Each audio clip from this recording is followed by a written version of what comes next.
Here, we will be discussing our final clustering algorithm, the mean shift algorithm. Now let's go over the learning goals for this section. In this section, we're going to cover the mean shift clustering algorithm and how we use the concept of moving towards the highest density to help determine our different clusters. And then we're also going to discuss the strengths and weaknesses of working with the mean shift algorithm. Now, the mean shift algorithm works similarly to k-means in that we will be partitioning our points according to their nearest cluster centroid. For k-means, though, the centroid represented the mean of all points within that cluster, while with mean shift, that centroid is going to be the most dense point within the cluster, which in principle can be anywhere in that cluster. And the algorithm will assign points to a cluster by moving to the densest points within a certain window. So how do we calculate this local density to say where the highest density point is? In order to do so, we're going to calculate the weighted mean around each point. So what do we mean here when we are asking for the weighted mean? We can think of the weighted mean as assigning more weight to those points closer to the original point within our window. So say we select this black point to start.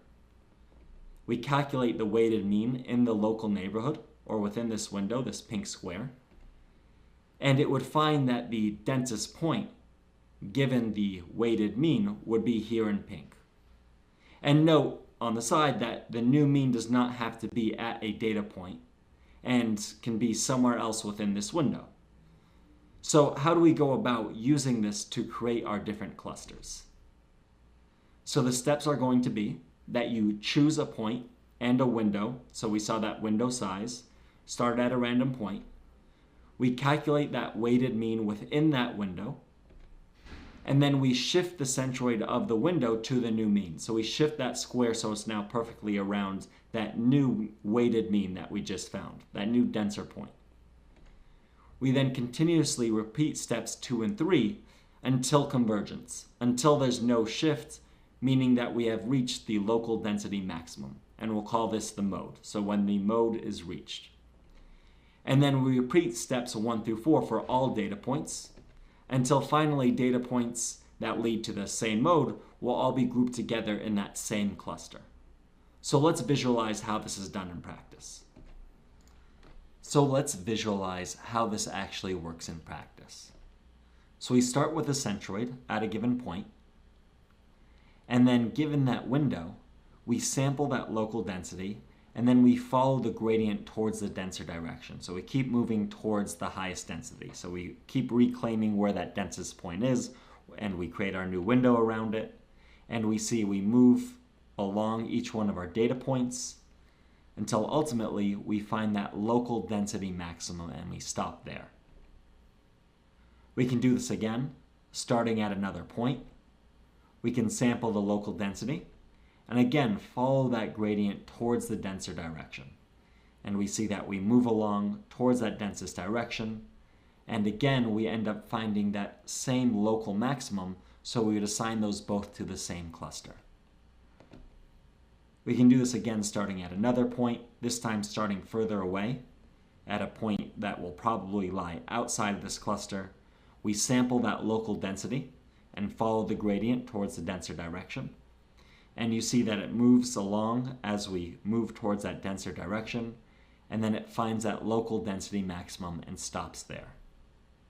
And to keep going, we can start at each one of the different points, sample that local density, follow the gradient towards that denser direction, and here again we see that that point finds the same local maximum, so we would end up labeling it as the same cluster. And we keep going like this, and eventually it's going to find for us 4 unique local maxima. So we see them laid out here, each one of our 4 local maxima, and it's going to assign the points to the centroids that they fall into. So we see here that all of the pink fall under that pink centroid.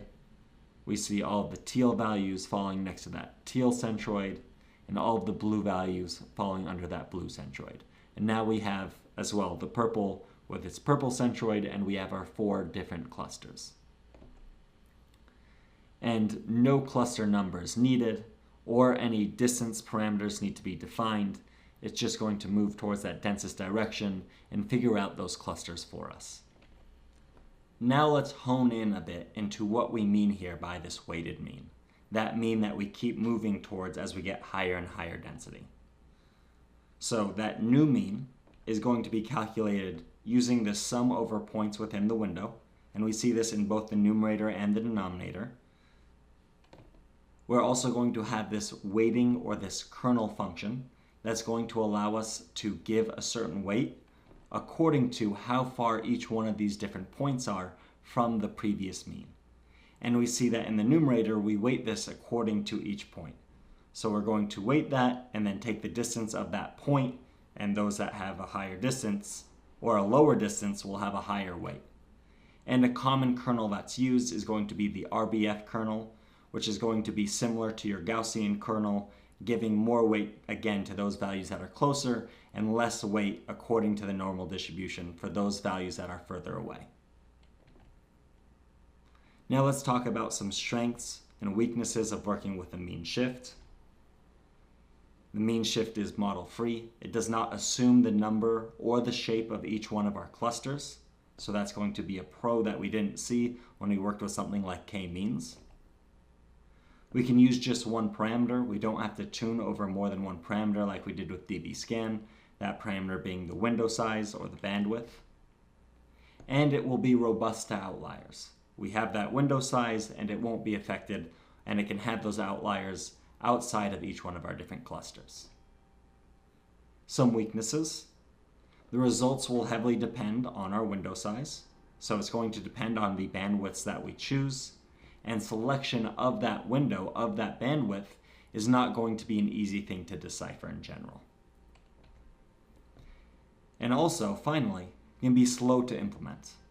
The complexity is going to be proportional to mn squared, where n is going to be the number of iterations that it has to do, and n the number of data points. So the more data points that it goes, it's going to be more and more complex. You see that it's n squared complexity. So if we have a large data set, this may take a while to converge. Now let's walk through the syntax that you need in order to perform mean shift using Python. So first thing that we want to do is import the class containing that clustering method. So from sklearn.cluster, we import mean shift.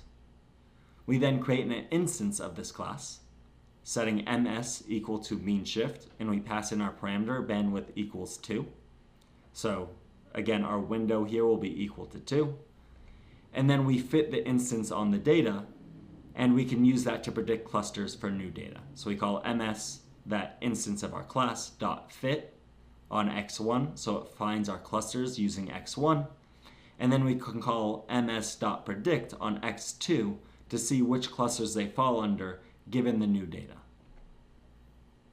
So to recap, in this video, we talked about the mean shift clustering algorithm and how we use the concept of using a window as well as the densest point within our window to find our different centroids of our clusters. And we discussed the algorithm's strengths and weaknesses, such as not needing to define the number of clusters, as well as understanding that this model will have a higher overall complexity. So with that, we close out our different clustering methods, and in the next video we will compare and contrast all the different methods that we discussed and which ones are best to use for which use cases.